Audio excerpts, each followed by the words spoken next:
Mesdames et messieurs, bonsoir à tous. Les titres du journal. Un corps sans vie a été découvert ce mardi à Amdalaï. Selon l'autopsie, sa mort serait d'origine criminelle. Bientôt, la création d'une compagnie aérienne reliant les pays de l'Union du fleuve Mano démarré depuis lundi. Les spécialistes se concertent sur les études de faisabilité du projet. Et puis, le Goa s'implique dans la lutte contre le virus Ebola. Ils ont offert des kits sanitaires destinés aux différents postes frontaliers de la Guinée. C'est tout pour les titres. Une fois encore, bonsoir et bienvenue à tous dans cette édition d'information. Découverte macabre d'un corps ce mardi à Conakry au quartier Amdalaï, secteur attaché. La victime non identifiée est de sexe masculin et elle serait âgée d'une trentaine d'années. Selon l'autopsie, sa mort est d'origine criminelle. Les précisions avec Abdraman Ba. C'est un corps non identifié qui était allongé au milieu de la route, gisant dans le sang. Il a été retrouvé à l'aube par les fidèles musulmans qui revenaient de la mosquée. Le chef du quartier dit avoir été informé par le chef de secteur à qui il a instruit de saisir la brigade de recherche criminelle. À 6h45, j'étais assis au salon, chose à taper à ma porte. Le chef secteur adjoint, le secteur attaché. J'ai dit, ah mais qu'est-ce qu'il y a? Il dit qu'ils ont découvert un cadavre. J'ai dit, est-ce que tu as informé la gendarmerie avant de venir? Il dit, non. J'ai dit, tu devrais passer d'abord à la gendarmerie, leur informer avant de venir me voir. J'ai dit, mais maintenant, va les informer qu'il y a un cadavre là-bas. Le corps a été ainsi sécurisé jusqu'à l'arrivée d'un médecin légiste pour procéder à l'autopsie. Ce dernier a révélé que la victime a connu une mort criminelle et intentionnelle. Après examen médico-légal, l'examen externe, je veux dire, la personne n'a pas été identifiée, mais j'ai pris les paramètres d'identification post-mortem et j'ai confirmé le décès de la personne.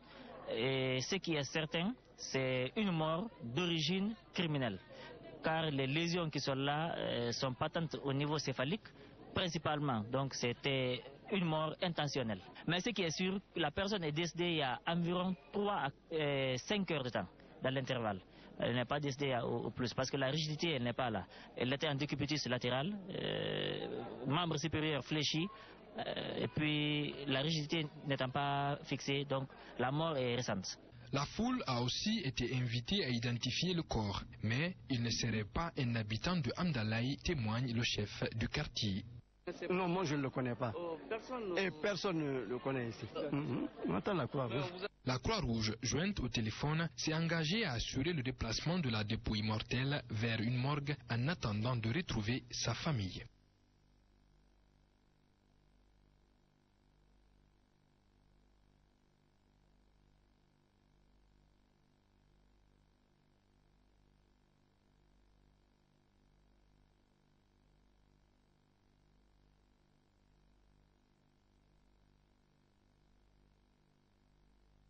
Lancer la compagnie Air Mano d'ici mi-2015, c'est le défi que compte relever cette institution sous-régionale. Vieux d'une trentaine d'années, ce projet ambitionne de mettre en place un aérien dans l'espace Mano River. Il s'agit de soutenir le développement socio-économique des pays membres. Air Mano avait déjà été constitué en son temps et je pense que ça a été un mauvais départ. Je pense qu'il y a une relance. Nous voulons aller sur de bons pieds cette fois-ci. La Guinée, le Libéria, la Sierra Leone et la Côte d'Ivoire sont les pays concernés par ce projet. Un projet bien beau, mais qui se heurte à un sérieux problème de financement. On est confronté à des problèmes puisqu'il faut d'abord trouver des partenaires stratégiques, il faut trouver le financement, il faut trouver des avions. Et je pense que c'est ces problèmes qui nous amènent à faire ces réunions. Si on compte sur le pays pour payer l'argent, ce n'est pas la peine. Avec la situation de la crise d'Ebola et autres, les pays sont vraiment en faillite et ils n'ont pas d'argent pour faire rien. Il faut qu'une société vienne à notre aide.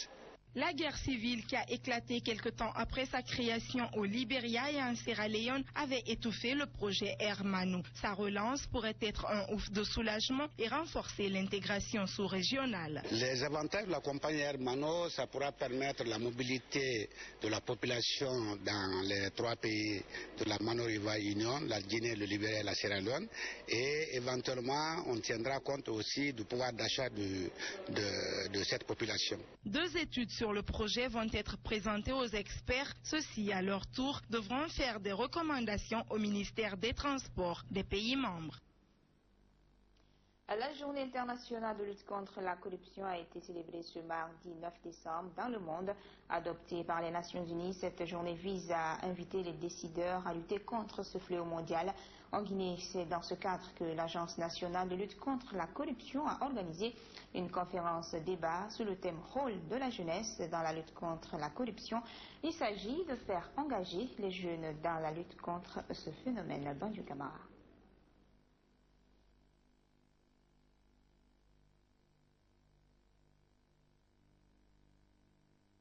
Dans le pays, c'est l'objectif de l'Agence nationale de lutte contre la corruption et de promotion de la bonne gouvernance. La rencontre avait pour thème le rôle de la jeunesse dans la lutte contre.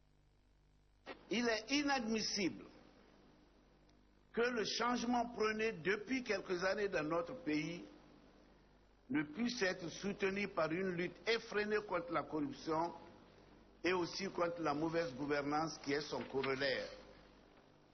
Car ces 2 fléaux majeurs empêchent la Guinée de tirer le meilleur profit de son immense potentiel de développement, ce particulièrement en faveur de la jeunesse. La corruption est un phénomène qui freine le développement d'une nation. Elle peut être estime le représentant. Aujourd'hui, le chantier le plus urgent que nous avons pour 2015, c'est l'examen rapide de la loi anticorruption et sa transmission par le gouvernement à l'Assemblée nationale pour adoption. Le sous-développement constitue aussi la corruption. Partout il y a la corruption, il ne faut pas imaginer autre chose. Le sous-développement, il est déjà... Et la pauvreté, elle est déjà planifiée. Et c'est vrai. Et parce que les trafiquants de drogue ne peuvent aller que dans ces pays-là. Quand on applique la loi à tout le monde, en ce moment, les trafiquants de drogue vont le laisser tranquille. En ce moment, ceux qui sont corrompus jusqu'aux os vont le laisser tranquille. C'est le chemin qu'il faut prendre aujourd'hui pour que la Guinée sorte de l'ornière. Prévenir les corruptions constitue les... Dans notre pays, on pensait sur la société. Il a dit, nous venons solennellement d'annoncer la transmission, ce jour 9 décembre 2014, l'avant-projet de loi anticorruption aux plus hautes autorités de la République, pour toute fin et fine. La loi dispose d'un ensemble de mesures, de normes pour la répression, contre la corruption, à travers la prévention d'abord, mais la répression. C'est une adaptation des conventions de l'ONU et de l'UA, ainsi que les dispositions juridiques et judiciaires du Code de la Guinée. Est marqué par la projection d'un film sur la corruption. Il faut préciser que la loi portera prochainement le nom de l'ancien directeur de l'Agence nationale de lutte contre la corruption, Mohamed Fra. La prévention d'abord. Décédé le 16 novembre 2000. Ainsi. En attendant la fin de l'épidémie d'Ebola, les dons en faveur de la Guinée frappée depuis mars se multiplient. La République populaire de Chine, à travers son ambassadeur, vient de nouveau offrir 15 groupes électrogènes, 15 vidéoprojecteurs, des lecteurs et des amplificateurs au ministère de la Jeunesse, du matériel destiné aux jeunes de l'intérieur et de Conakry pour participer à la sensibilisation. Aboubakar Sidiki Mané. Ce nouveau don de la République populaire de Chine à la Guinée intervient dans le cadre du programme pour l'amitié des peuples Chine-Afrique et s'élève à hauteur de 200 000 yuan, soit 30 000 $ US. La présence du virus Ebola en Guinée aura permis aux dirigeants de connaître les vrais amis du pays. C'est le cas de la Chine qui soutient la Guinée dans son combat pour freiner la chaîne de contamination du virus Ebola. La Chine a apporté successivement à la Guinée, au moment propice, 6 paquets d'aides financières, matérielles et alimentaires et a envoyé sur place des équipes d'experts en santé publique pour l'aider dans sa lutte contre l'épidémie. J'espère que ces matériels contribueront à aider les jeunes Guinéens à réaliser cette campagne de sensibilisation et de la mobilisation pour stopper l'évolution de la maladie. Pour reprendre le contrôle sur l'épidémie d'Ebola en Guinée, le gouvernement mise sur les jeunes. C'est pourquoi Moustapha Naïté a déclaré, je cite, « Nous vaincrons Ebola grâce à vous et votre concours à travers les multiples campagnes de sensibilisation. » Fin de citation. Le ministre de la Jeunesse, très ému pour ce geste, remercie les autorités chinoises.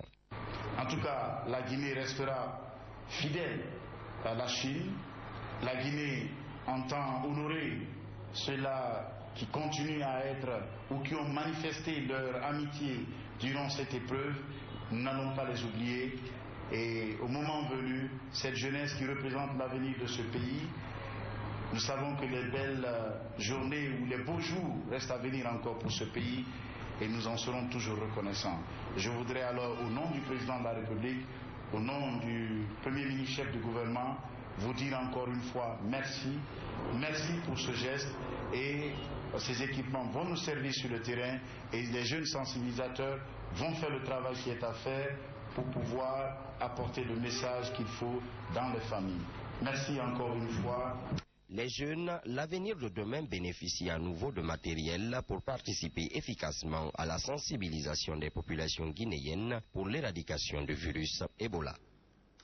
Impliquer les hommes d'affaires à stopper la chaîne de contamination du virus Ebola, c'est l'objectif pour l'UNICEF de cet important kit sanitaire au groupe organisé des hommes d'affaires, des kits qui seront uniquement destinés aux différents postes frontaliers de la Guinée. L'initiative vise à prévenir et lutter contre l'épidémie d'Ebola entre la Guinée et les pays limitrophes. Néné Oumoubaldé.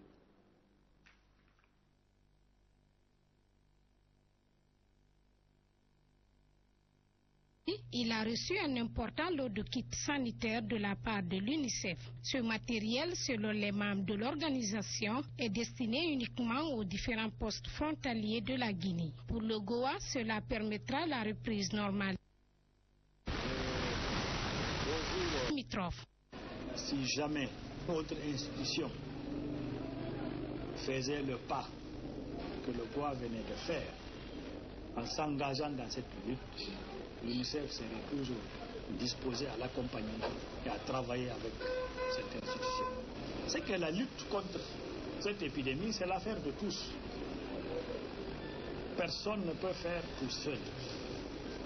Mais si nous nous mettons ensemble, nous pouvons faire de grandes choses. C'est par ça que la victoire contre Ebola passera. Si jamais. Remercie les donateurs et lance un appel à l'endroit des opérateurs économiques de Guinée. C'est la première institution qui vient soutenir le Goa.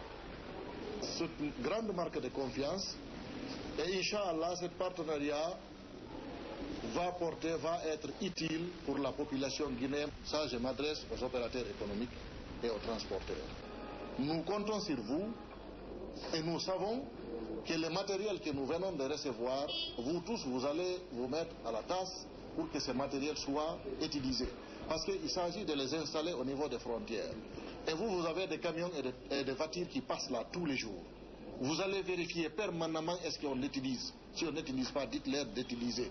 Selon le Goa, ce premier lot de kits grande marque de confiance, nous mettre, compte installer des parce que nous allons économique et jours à venir. Un conflit domanial au quartier Bessia Port 1 entre la famille Kalo, résidente sur le lieu depuis plus de 8 ans, et un certain Kerfala Dabo, expatrié aux États-Unis. La famille a été délogée de force de chez elle aux environs de 5 heures du matin ce mardi par des hommes en uniforme sans avoir reçu de préavis. Le constat avec Tierno Fadilou Diallo. Ce sont 4 parcelles réunies avec des maisons construites et d'autres en chantier qui sont la cause de ce conflit. C'est la 3e fois que Kerfala Dabo se rend à la famille Kalo pour ce problème de terre avec des proches parents munis de papiers qui ne seraient pas authentiques. Les 2 familles étaient au tribunal ces derniers temps et voilà que Kerfala Dabo outrepasse cette procédure judiciaire et emploie les gros moyens. Il est arrivé tôt ce matin avec des gendarmes pour nous réveiller et nous expulser de la maison. Ils ont fait sortir tous nos biens. Ils s'acharnent contre nous, sinon nous sommes en justice, et ils leur contournent pour envoyer des gendarmes et en disant que c'est le général Baldé qui leur a envoyé. Après vérification, il s'avère que cela est faux. Ces gendarmes seraient accompagnés d'une dizaine d'employés de la société de gardiennage Ox Sécurité pour vider les lieux. Une expulsion abusive puisque même le chef du quartier n'aurait pas été consulté. Ils sont venus rentrer de force chez nous ce matin et pourtant cette maison est la nôtre. Nous ne sommes pas en location. Et d'ailleurs, même ceux qui sont en location reçoivent des préavis de 3 mois avant d'être expulsés. Et s'ils récidivent, là tu vois le chef du quartier. Mais il n'est pas considéré par ceux-ci. Sinon, il devrait être informé. Cet homme-là est un bandit. C'est parce qu'il a fait l'Occident, il pense pouvoir nous intimider. Lors de l'expulsion de la famille Kalo par les gendarmes, certains biens précieux tels que de l'argent ont disparu, des biens que comptent bien récupérer les propriétaires. Au moment où on faisait sortir nos biens, certains d'entre eux ont disparu. On m'avait confié des sommes d'argent que je n'ai pas tout retrouvé. Le peu que j'ai pu récupérer, comme je n'avais pas où garder, je me suis enfui pour garder ça dans la voiture. Je vais faire le calcul tout à l'heure et ils vont me rembourser le reste. Les gendarmes ont même interdit à notre équipe de reportage présente sur les lieux après les faits de faire des prises de vue.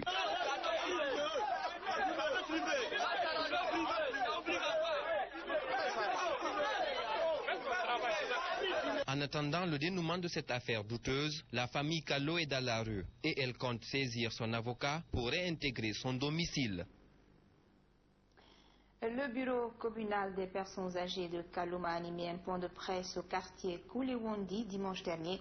Objectif visé sensibiliser la population, en particulier la jeunesse, sur les coutumes ancestrales de l'Afrique noire en se basant sur les valeurs de l'islam. Entrée à Kolamou.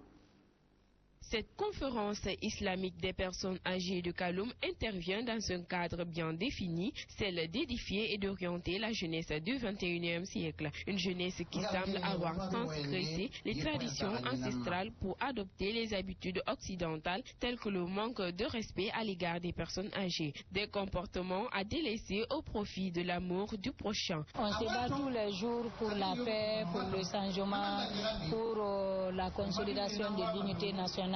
Mais je pense que les messages qui sont véhiculés aujourd'hui vont en droite ligne de la conquête de tous ces éléments qui sont fondamentaux pour la vie dans une société. Et la seule chose que je regrette, j'aurais souhaité aujourd'hui qu'il y ait beaucoup de jeunes, parce que le message qui est véhiculé va directement à l'endroit de la jeunesse. Cette action de conscientisation de la jeunesse est une bonne initiative qui devrait se tenir dans les langues du terroir pour faciliter la compréhension des messages véhiculés.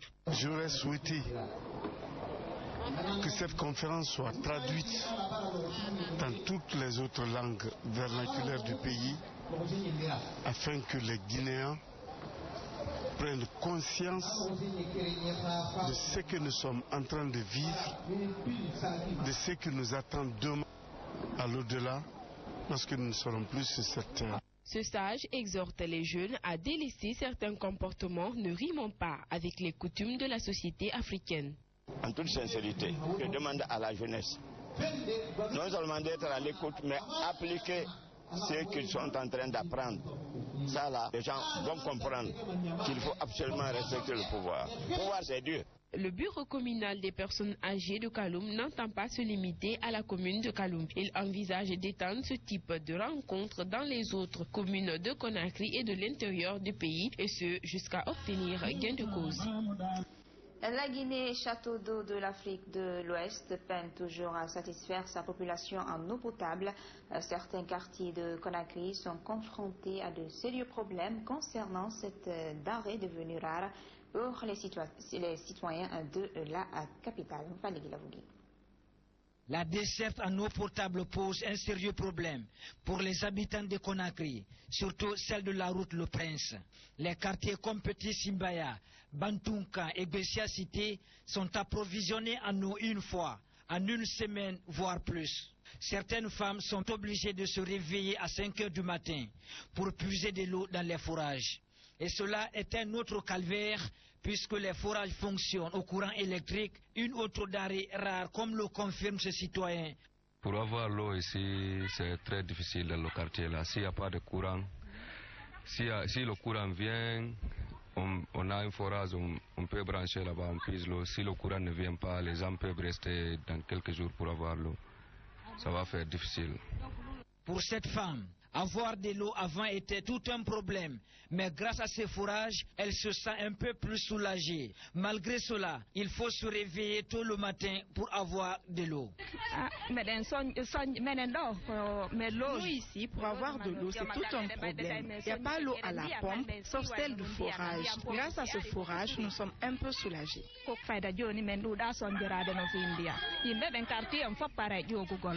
Cet autre citoyen est lui aussi visiblement désemparé par le manque d'eau.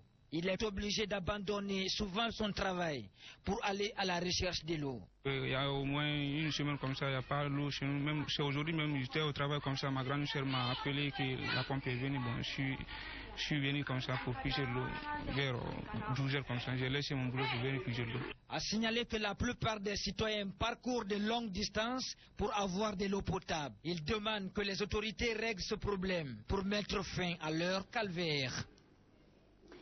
Lancement lundi à Sigiri de la commercialisation officielle du coton pour l'année 2014 par le ministre de l'Agriculture.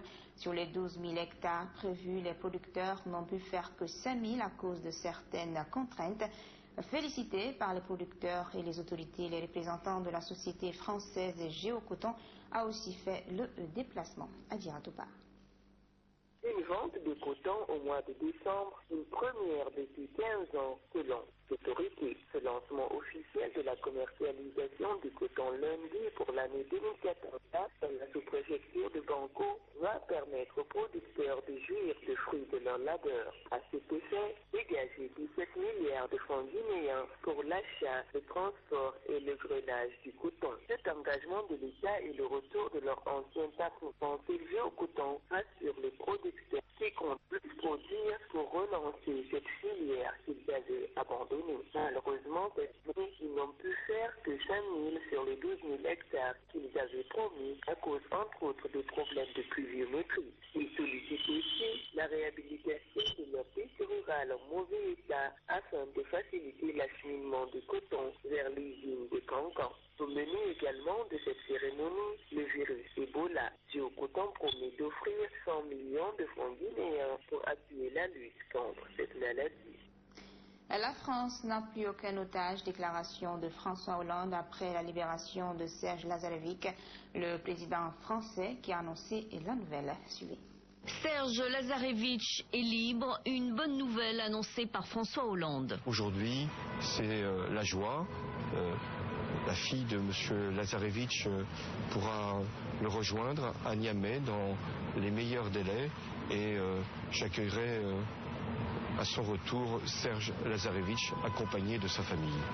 La dernière vidéo montrant Serge Lazarevic en vie remonte à 3 semaines. Le groupe Al-Qaïda au Maghreb islamique diffusait sur Internet ces images de l'otage français. Malade, il demandait à François Hollande d'intervenir en sa faveur, tout comme sa fille Diane.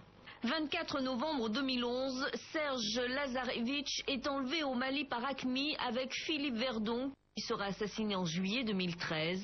Les autorités du Niger ont joué un rôle majeur dans cette libération, tout comme en octobre 2013, lorsque 4 Français qui travaillaient pour Areva sont relâchés après 3 années de détention. Il y a 10 jours, le président Mahamadou Issoufou nous faisait part de son optimisme concernant Serge Lazarevic. Selon plusieurs médias locaux, il aurait été échangé contre 2 membres importants du groupe terroriste AQMI. Serge Lazarevic était le dernier otage français dans le monde. Une loi encore plus dure envers les clandestins et les migrants. Ça se passe en Israël. Les autorités israéliennes veulent empêcher les migrants africains de venir dans leur pays illégalement. Fin septembre, la Cour constitutionnelle avait fixé un ultimatum au Parlement israélien. Il devait voter une nouvelle loi sur l'immigration illégale où le centre de rétention de Holot serait fermé.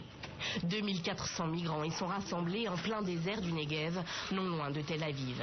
Des Soudanais et des Érythréens pour la plupart, arrivés depuis l'Égypte. Lundi soir, juste avant de voter sa dissolution, la Knesset s'est donc exécutée. Je voulais pouvoir continuer à regarder les habitants de Tel Aviv dans les yeux. Si je n'avais pas voté en faveur de cette loi, Holot aurait fermé le 22 décembre et près de 3000 migrants auraient débarqué dans le sud de Tel Aviv. Deux premières versions très restrictives de cette loi ont été retoquées par la Cour constitutionnelle. Cette dernière mouture se veut moins répressive, mais pour la gauche et les associations de droits de l'homme, elle ne résout rien. Même si Holot reste ouvert et que les demandeurs d'asile y sont retenus, il y aura toujours plus de migrants au sud de Tel Aviv. Concrètement, tout clandestin qui entre en Israël pourra désormais être emprisonné durant 3 mois avant d'être transféré vers le centre de Holot, dans lequel il pourra rester jusqu'à 20 mois. L'objectif est de dissuader les candidats à l'exil. J'aimerais demander au gouvernement israélien d'adopter une loi humanitaire, car nous, les réfugiés, nous ne sommes pas des criminels, nous ne sommes pas dangereux pour les Israéliens. Selon les chiffres officiels, près de 50 000 Africains résident déjà en Israël, la plupart dans des faubourgs pauvres dans le sud de Tel Aviv. Il leur est interdit de travailler. Plusieurs manifestations contre leur présence ont été organisées. Et c'est la fin de cette édition d'information. Merci à tous de l'avoir suivi. Nous revoir sur la toile le www.groupeevasionguinée.info. Bonsoir à tous.